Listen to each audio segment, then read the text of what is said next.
his first term, President George W. Bush promised his tax cuts would revitalize the economy. But thanks to subpar growth and uncontrolled spending, deficits, well, they soared. The great tax cut debate is this week's Bloomberg Businessweek cover story, and executive editor Hugo Lindgren joins us now.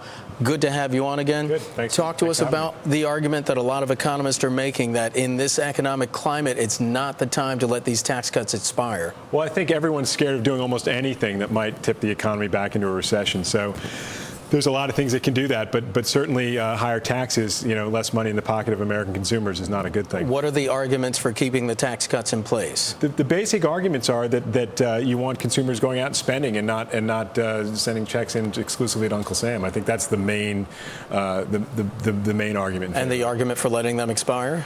There are not too many people in favor of letting them expire. The main thing is just that the deficit is running out of control. But even a lot of the deficit hawks think now is not the time to raise taxes. Well, and then you have people who are sort of hedging and saying, let them expire for the wealthiest Americans, but not for everybody else. That's right. The Obama plan, such as it is right now, is I think 98% of the tax cuts for 98% of Americans would stay in place, and the tax cuts would expire for 2%, which is a lot of revenue for the government, but is a significant move. And this is all heating up. When does a decision actually have to be made? Well, the tax cuts expire at the end of the year, so before then. I want to talk about another story that caught my eye that's in Bloomberg Businessweek, a place that many young folk like to shop, American Apparel, not doing so hot. And, the first line of the story really caught my eye. The CEO of the company says hipster is over. Right. Well, if hipster is over, what are they going to do? Well, American Apparel is moving into sort of what they call more grown-up clothes, preppier clothes, tailored jackets, and sort of button-down shirts and things that you might see, other stores like the Gap or J. Crew. But it's definitely an uphill battle for them, nonetheless. I mean, financially, and the stock. Let's not even talk about the stock, which is.